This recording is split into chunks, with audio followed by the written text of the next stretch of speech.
Sophia. Between Utopia and Dystopia, a collection of telltales from Val's Sanctuary of Creativity. On this full moon, I'm away from home, playing with light and shadows, both visually and metaphorically. I am in a friend's backyard watching the chickens pecking and scratching the ground instinctively, but with a light and purpose. My thoughts return to the episode of the series Humans that we watched last night, a futuristic program about the dynamic between humans and AI humanoids. It depicts a parallel universe emerging on planet Earth.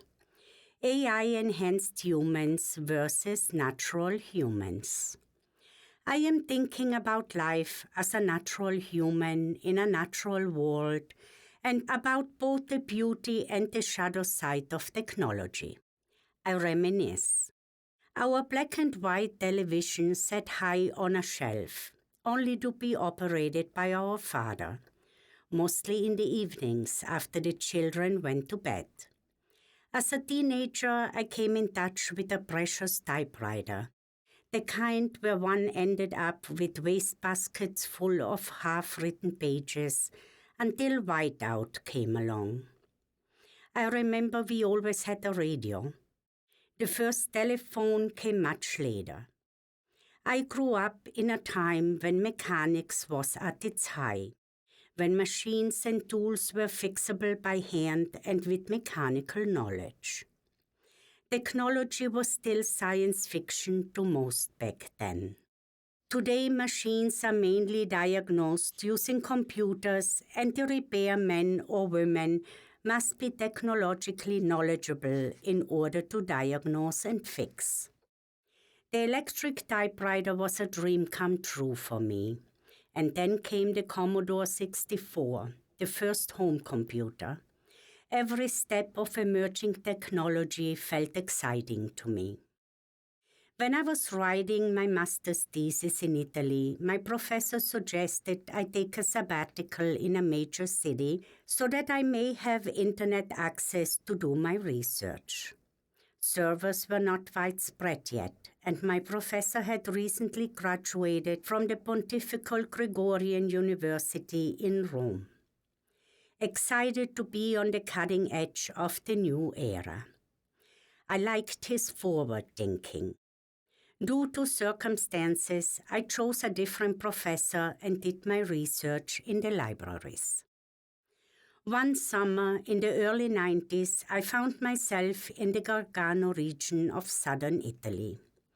There was only one server in the region, and I was invited to experiment with it. I was taken into a large room full of computers and electronic machinery. I was shown how an email travels from point to point around the world via servers.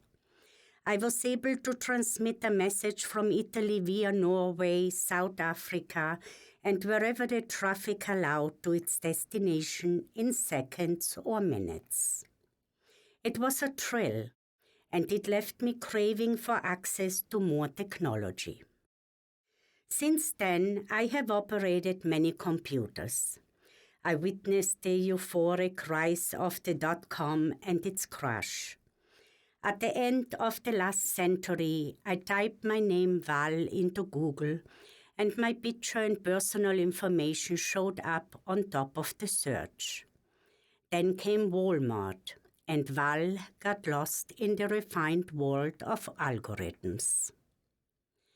One Sunday morning, on the eve of the new millennium, alarm bells went off in the humanist that I am. Let me depict the scene which I captured on the small digital camera I carried around at all times. The technology had advanced, allowing me to take unlimited numbers of photographs without having to process expensive rolls of film. I no longer had to wait a week or more for film to be developed, nor experience the disappointment I would often feel. This Sunday morning, I entered the empty dining room at the country club. A man and a woman holding large telephones to their ears walked in, and they seated themselves at a large table.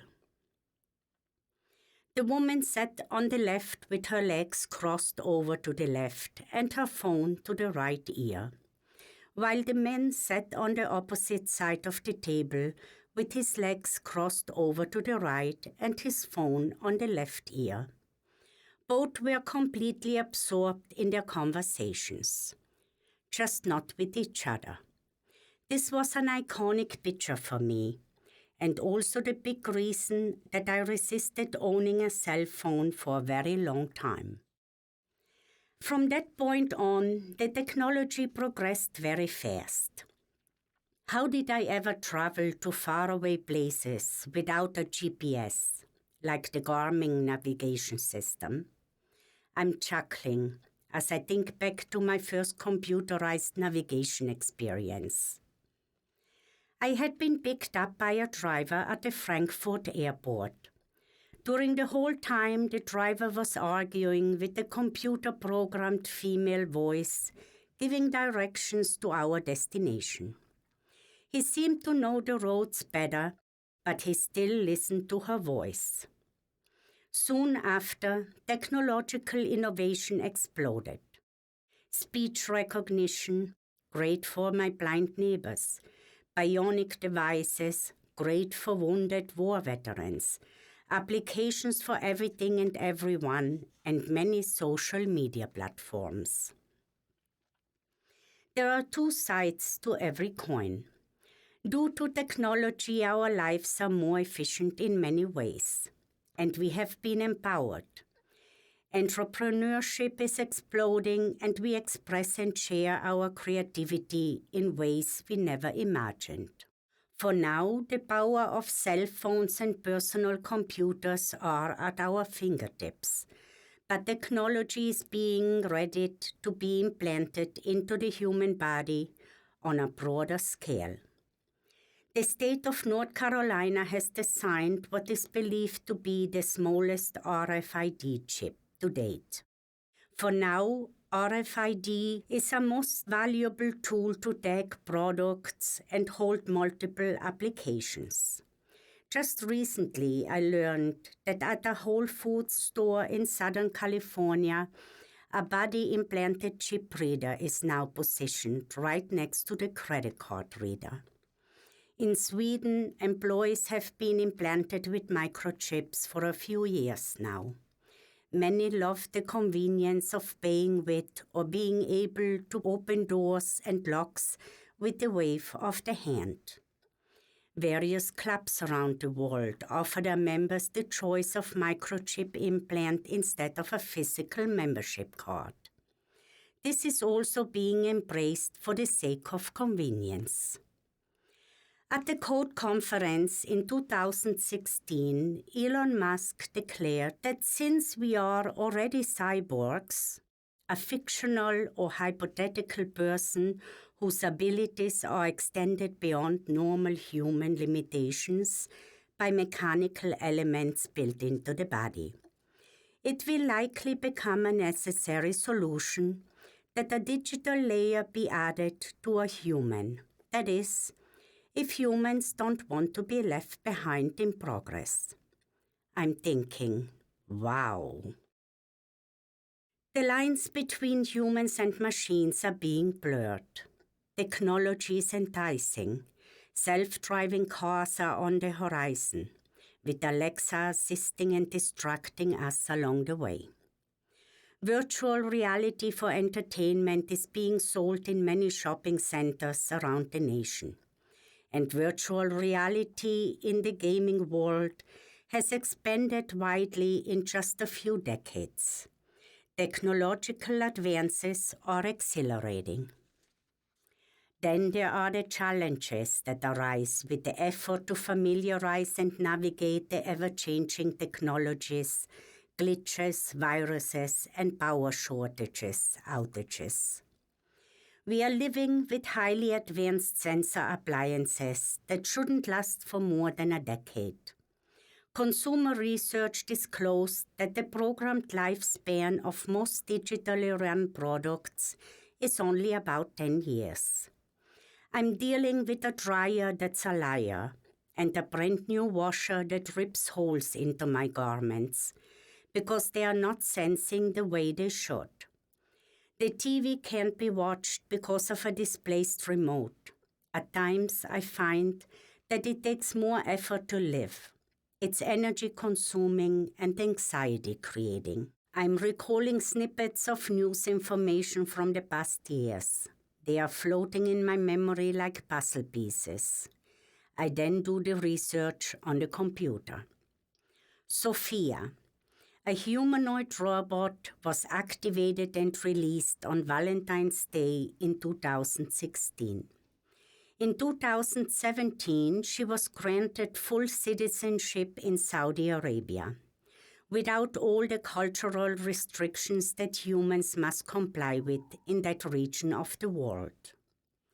Sophia is the first robot innovation ambassador for the UN Development Programme. And now, well into the second year of this pandemic, there is a mass rollout of Sophias underway. There is also the male version, Han. The latest I heard was that Sophia wants a baby. Family is important. What a time to be alive. In juxtaposition, there is a part of humanity holding on for dear life to the innate human desire for physical interaction and connection. Happy to be hugging, talking, sharing, planting, and dreaming. The innate human need to be connected to nature, even more so and more consciously today than in the good old days. Help-wanted signs are everywhere as people wake up to the unfulfilling existences and to new opportunities. We now utilize machine humanoids as a replacement for many base service jobs.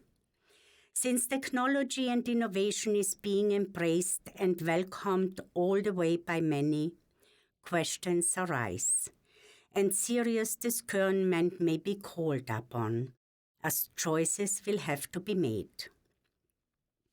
Will I be willing to have a microchip implanted into my body for convenience or for survival?